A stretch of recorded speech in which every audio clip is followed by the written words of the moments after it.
Lalu bagaimana upaya pemerintah melindungi hak-hak para pekerja dan tidak terulang kejadian seperti ini? Untuk menjawabnya sudah bersama kami dari luar studio, Wakil Menteri Ketenagakerjaan Immanuel Ebenezer. Selamat malam, Bang Noel, Bang Wamen, apa kabar? Selamat malam, Mas Bram.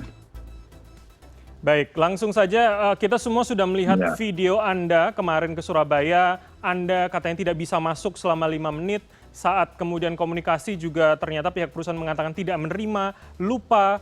Apa yang kemudian bisa Anda ceritakan dari sidak ke sana begitu, Bang? aduh, kalau saya cerita gemes ya hati ini, perasaan kesal sekali. Gimana wajar seandainya publik itu marah dengan UD Sentosa ini ya, Budiana ini. Karena entah apa yang ditutupin, entah apa yang terlalu penting, saya nggak ngerti ya. Hmm, Akhirnya kita pada kesimpulan kita mencurigai ada sesuatu gitu, entah praktek ilegal apa yang dilakukan oleh UD Sentosa ini. Bayangkan, baru sejarah di Republik ini sebuah perusahaan melaporkan kepala daerah ke kepolisian baru ini nih. ya. Karena sikap wakil wali kotanya berpihak terhadap warganya. Kan itu kacau sekali. Kedua, ketika saya sidak ke sana, saya didampingi oleh Kapolres, lantas Wardir Krimsus, kemudian anggota dewan dan sebagainya. Nggak dihargain juga. Hmm, Saya nggak ngerti ini orang punya apa. Bahkan ketika kita coba ajak korporatif, bahkan saya sudah sampaikan, Bu, saya ini datang ke sini ingin melindungi industri ini agar ibu juga nyaman. Lantas dia tetap aja saya nggak tahu. Saya tanya, Bu, saya nggak butuh pengakuan. Yang penting ini kan ada orang-orang ini hadirin, saya hadirin tuh orang-orang yang ditahan ijazahnya. mhm. Bahkan mantan HRD-nya pun saya hadirkan. Nggak diakuin tuh. Saya nggak kenal, saya nggak tahu, saya lupa. Memang kita dong nggak kenal, saya nggak tahu dan saya lupa. Sekali terus kok nih, akhirnya saya tanya, kalau ibu nggak kenal dia, lalu ibu kenal dengan siapa dong? Saya nggak tahu. Oke, Aduh, dia panggil lagi itu yang pegawai lagi ditahan. Kamu kenal nggak orang ini? Kenal. Ibu kenal nggak? Enggak katanya. Ih, kok gimana sih bang, Bu? Ya saya nggak kenal katanya. Lalu saya nggak kenal katanya. Waduh, akhirnya kita tanya lagi. Nah sekarang HRD-nya siapa hari sekarang? Oh akhirnya ketemu lah namanya Veronica. Oh baik. Veronica sudah resign. Katanya kerja ada di situ, dia nggak ngakuin juga, nggak kerja, orang cuma bermain deh. Masa orang bermain nggak boleh? Bu, ini tempat kerja. Saya bilang bukan tempat bermain. Saya tanya ini tempat bermain atau tempat kerja? Dia masih nggak kan? Ya kamu bermain boleh dong. Masa Baik. siapapun nggak boleh main kan? Bu, jangan begitu. Saya bilang, kok hal yang begini ibu persulit. Kalau seandainya kawan-kawan karyawan itu ada hutang atau ada apapun, kami bisa tanggung, hutangnya kami yang bayar. Tapi ini ibu ini ke entah apalah. Tapi Oke. ya saya aparat penegak hukum kita khususnya kepolisian gercep kok pasti. Oke. Mereka nanti ya kita ada kepolisian yang akan melakukan tindakan. Oke, Bang, ini kan sudah kemudian 31 korban atau para mantan pekerja ini sudah melaporkan ke polisi begitu. Apa yang kemudian Abang juga lakukan pendekatan dari segi sektor ketenagakerjaan begitu, Bang, agar hal ini tidak terjadi lagi, kemudian advokasi untuk teman-teman pekerja di sana? Ya kami kan domain kami hanya soal ketenagakerjaannya ya. Paling kita lihat norma-norma ketiganya terpenuhi atau tidak. Apalagi kita dapat informasi di sana sampai orang sholat Jumat pun nih ya, sampai saya marah banget itu. Itu kalau orang itu sholat Jumat dipotong gajinya. Mhm. Kan itu menurut saya sudah keterlaluan. Kok orang ini nggak sadar, pertama itu Jawa Timur, kedua dia berusaha di Republik ini. Oh sebegitu kejinya, karena saya sampaikan, orang beribadah, sholat Jumat, ke kelenteng, gereja, ke pura, kemudian ke vihara, itu dilindungi oleh undang-undang. Dia nggak peduli itu tetap, Oke. entah apa yang ada di benak otaknya saya nggak ngerti. Sampai dia bilang, agama saya diajarkan ini. Buset, saya sempat tersinggung tuh waktu sempat marah juga. Loh, Bu, kami ini beragama semua. Saya orang Kristen, Pak Wali Kota orang Islam. Yang hadir ini semua orang-orang beragama, Baik. orang Islam semua. Jadi banyak hal yang menurut saya aneh. Sampai dia ngirim, Pak ini bukan tempat narkoba, Pak.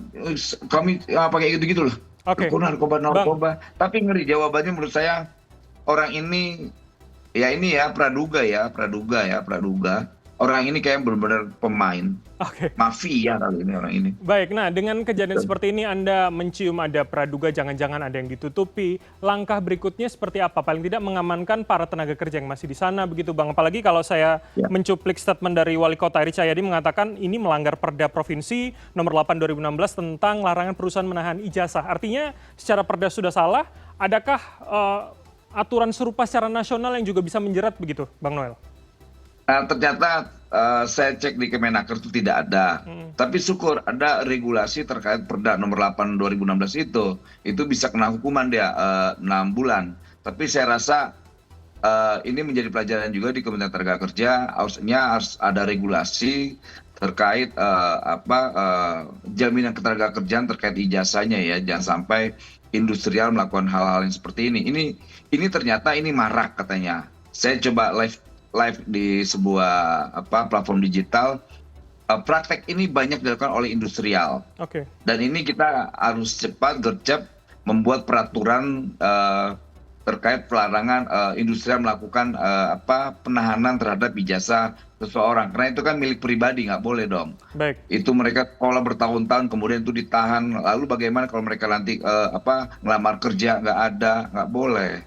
Oke, Bang, berarti artinya ini menjadi momentumkah kemudian untuk evaluasi internal di Kemenaker bahwa untuk memetakan lagi jangan-jangan di banyak daerah lain juga terjadi begitu, Bang?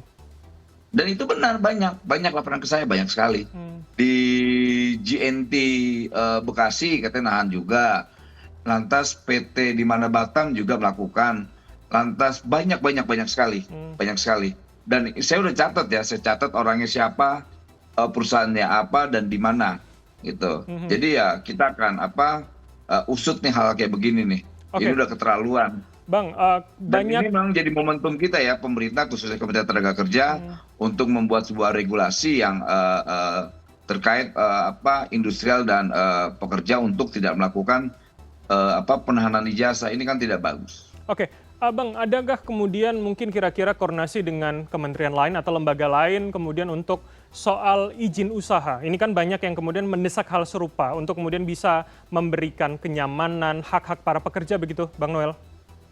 Ya pertama karena saya Kementerian Tenaga Kerja ya pasti kita akan melakukan upaya-upaya ya koordinasi dengan lembaga kementerian lainnya. Gitu soal izin dan sebagainya kan itu ada di Kementerian Perindustrian ya. Biar nanti kita akan melakukan kerjasama dengan Kementerian Perindustrian terkait izin dan sebagainya. Oke, untuk khusus di Surabaya, apakah nanti akan berkoordinasi dengan Pemda Surabaya atau Pemprov Jatim untuk diturunkan lagi pada Dinas Ketenagakerjaan di sana, Bang? Pasti itu sudah dilakukan, itu sudah ada kerjasama antara Dinas Tenaga Kerja dengan pemerintah Surabaya, Pemkot dan juga Gubernur ya. Gitu. Jadi kita akan melakukan kerjasama terkait bagaimana penanganan kasus UD Sentosa Diana ini. Baik. Gitu. Dan tidak terulang lagi di mana-mana ya, bukan hanya di Surabaya, di seluruh Indonesia, di wilayah hukum Indonesia. Bang Noel, artinya ada target waktunya kah atau Abang menyerahkan sepenuhnya pada proses hukum dan pelaporan 31 korban ke polisi, Bang? Kalau itu kita serahkan ke kawan-kawan Pemkot Surabaya ya, karena mereka sangat concern sekali dalam menjaga warganya.